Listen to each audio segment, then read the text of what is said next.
कभी सोचा है कि दुनिया के सबसे कामयाब लोग सुबह उठते ही ऐसा क्या करते हैं जो उन्हें बाकी सबसे अलग बनाता है? देखिए, आज हम सिर्फ आदतों की लिस्ट नहीं देखने वाले, नहीं, आज हम उस मेंटालिटी, उस सोच को डिकोड करने वाले हैं जो एक ऑर्डिनरी इंसान को एक बिलियनर बनाती है। चलिए इस माइंडसेट के राज से पर्दा उठाते हैं। असल में हर सुबह हमारे सामने एक फंडामेंटल चॉइस होता है। सिर्फ दो रास्ते होते हैं, या तो दिन हमें कंट्रोल करे या फिर हम दिन को कंट्रोल करें। क्या हम बस रिएक्ट करते रहेंगे जो भी हमारे सामने आ रहा है, या हम प्रोएक्टिव बनकर अपने दिन की कमान खुद संभालेंगे? यही वो एक सवाल है जो सब कुछ बदल सकता है। हम में से ज्यादातर लोगों की सुबह कैसी होती है? आंख खुलते ही फोन हाथ में और ईमेल्स, नोटिफिकेशंस, मैसेजेस की बौछार। यह है एक रिएक्टिव मॉर्निंग, मतलब हम दूसरों के एजेंडा पर जी रहे हैं। लेकिन एक दूसरा रास्ता भी है, एक प्रोएक्टिव मॉर्निंग का, जो बाहरी दुनिया के शोर से नहीं बल्कि हमारे अंदर की आवाज, हमारे विजन से शुरू होती है। तो फिर इस माइंडसेट को बनाया कैसे जाए? इसका एक पूरा फ्रेमवर्क है। सबसे पहले तो यह समझना है कि win the morning win the day, मतलब सुबह जीत ली तो दिन जीत लिया। और इसे हासिल करने के लिए हम 4 मेन पिलर्स पर फोकस करेंगे। अपनी इनर वर्ल्ड पर मास्टरी, अपने शरीर को फ्यूल करना, अपनी रियलिटी को डिजाइन करना और आखिर में थर्मोस्टैट बनना। चलिए एक एक करके इन सबको समझते हैं। तो हमारा पहला पिलर है अपनी आंतरिक दुनिया पर महारत हासिल करना। देखिए, असली लड़ाई बाहर नहीं, हमारे अंदर होती है। इससे पहले कि बाहरी दुनिया का शोर हम पर हावी हो जाए, हमें अपने दिमाग को, अपने मन को एक्सेलेंस के लिए तैयार करना होगा। और ये तैयारी इन 5 कदमों से होती है। इन्हें सिर्फ आदतें मत समझिए, ये आपके दिमागी आर्सेनल के हथियार हैं।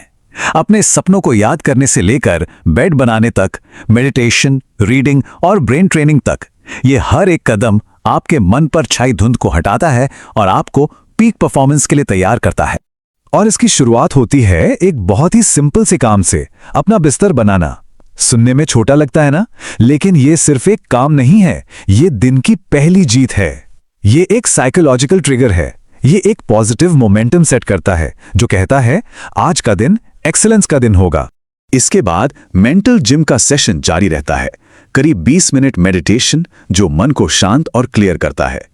फिर 20 से 30 मिनट रीडिंग, नए आइडियाज, नई नॉलेज को अब्सॉर्ब करने के लिए। और आखिर में ब्रेन ट्रेनिंग जो आपके कॉग्निटिव फंक्शंस को, मतलब सोचने समझने की शक्ति को जंप स्टार्ट करती है। यह दिमाग के लिए एक कंप्लीट वर्कआउट है। ठीक है, तो दिमाग तो तैयार हो गया, लेकिन एक हाई परफॉर्मेंस दिमाग को एक हाई परफॉर्मेंस बॉडी भी तो चाहिए, है ना? इसीलिए हमारा दूसरा पिलर है अपने फिजिकल इंजन को फ्यूल करना, उसे हाई परफॉर्मेंस के लिए तैयार करना। और बॉडी को फ्यूल करने के लिए ये 4 एक्शन पॉइंट्स हैं: हाइड्रेट और सप्लीमेंट, सही तरीके से सांस लेना, मूव करना और हाँ, कोल्ड शावर लेना। देखिए, ये सिर्फ जागना नहीं है, ये बॉडी को साइंटिफिकली रिवाइव करना है।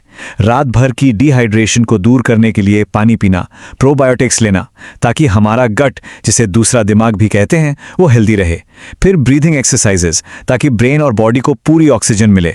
और आखिर में सिर्फ 2 मिनट का इंटेंस मूवमेंट जो हार्ट रेट बढ़ा दे और आपको अपनी बॉडी से कनेक्ट कर दे। और फिर आता है असली गेम चेंजर, कोल्ड शावर। जी हाँ, ठंडा पानी।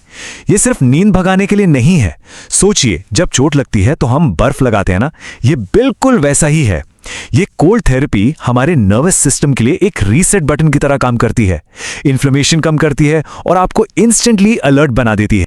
तो अब हमारा मन शार्प है और बॉडी एनर्जाइज्ड है। अब वक्त है प्रिपरेशन से क्रिएशन की तरफ बढ़ने का। हमारा तीसरा पिलर, जो हमें अपनी लाइफ का पैसेंजर नहीं बल्कि आर्किटेक्ट बनाता है, अपने दिन का, अपनी हकीकत का डिजाइनर। और इस डिजाइन की शुरुआत होती है जर्नलिंग से। लियोनार्डो दा विंची से लेकर आइंस्टाइन तक दुनिया के महानतम थिंकर्स ने इसका इस्तेमाल किया है। ये अपने बिखरे हुए विचारों को कागज पर उतारकर उन्हें एक शक्ल देने का, उन्हें हकीकत में बदलने का पहला और सबसे जरूरी कदम है। और यहीं पर इस माइंडसेट का सबसे पावरफुल कॉन्सेप्ट सामने आता है। हम सिर्फ एक टू डू लिस्ट नहीं बनाते कि आज क्या क्या काम करना है, नहीं, हम 3 लिस्ट बनाते हैं। एक टू डू लिस्ट, मतलब क्या अकम्प्लिश करना है। दूसरी टू फील लिस्ट, मतलब आज हम कैसा फील करना चाहते हैं, प्यार, ग्रैटिट्यूड, खुशी। और तीसरी टू बी लिस्ट, मतलब आज हम कौन बनना चाहते हैं, एक अच्छे पार्टनर, एक अच्छे लीडर, एक फोकस्ड इंसान। बात समझ रहे हैं? ये सिर्फ प्रोडक्टिविटी हैक नहीं है, ये इस गहरी सच्चाई को समझना है कि हम ह्यूमन डूइंग्स नहीं हैं, हम ह्यूमन बीइंग्स हैं। हमारा मकसद सिर्फ काम खत्म करना नहीं, बल्कि एक खास तरह का इंसान बनना है। और यही सोच हमें हमारे फाइनल और सबसे पावरफुल पिलर तक ले आती है, एक ऐसा माइंडसेट शिफ्ट जो असल में रिएक्ट करने और क्रिएट करने के बीच का फर्क तय करता है। इसे ऐसे समझिए, एक कमरे में एक थर्मामीटर होता है और एक थर्मोस्टैट। थर्मामीटर क्या करता है? वो बस कमरे का टेम्परेचर बताता है, मतलब वो एनवायरनमेंट पर रिएक्ट करता है। लेकिन थर्मोस्टैट वो टेम्परेचर सेट करता है, वो एनवायरनमेंट को कंट्रोल करता है। तो सवाल ये है, हम अपनी लाइफ में क्या है? एक थर्मामीटर जो हालात पर बस रिएक्ट करता है, या एक थर्मोस्टैट जो हालात बनाता है? मकसद है थर्मोस्टैट बनना। अपनी फीलिंग्स, अपने एक्सपीरियंसेस, अपने रिजल्ट्स, इन सब के लिए स्टैंडर्ड पहले से सेट करना। लाइफ को एक्सीडेंट से नहीं, डिजाइन से जीना। जैसा कि कोट कहता है, मैं किसी भी तरह से एक्सीडेंटली फील नहीं करना चाहता, बल्कि डिजाइन से करना चाहता हूं। तो आखिर में ये पूरा रूटीन सिर्फ कुछ आदतों की लिस्ट नहीं है, ये एक डिक्लेरेशन है। ये हर सुबह खुद से किया गया एक वादा है कि हम एक हायर स्टैंडर्ड पर जिएंगे। तो अब सवाल आपके लिए है, कल सुबह जब आप उठेंगे तो अपनी जिंदगी के लिए क्या स्टैंडर्ड सेट करेंगे? थर्मोमीटर बनेंगे या थर्मोस्टेट? चुनाव आप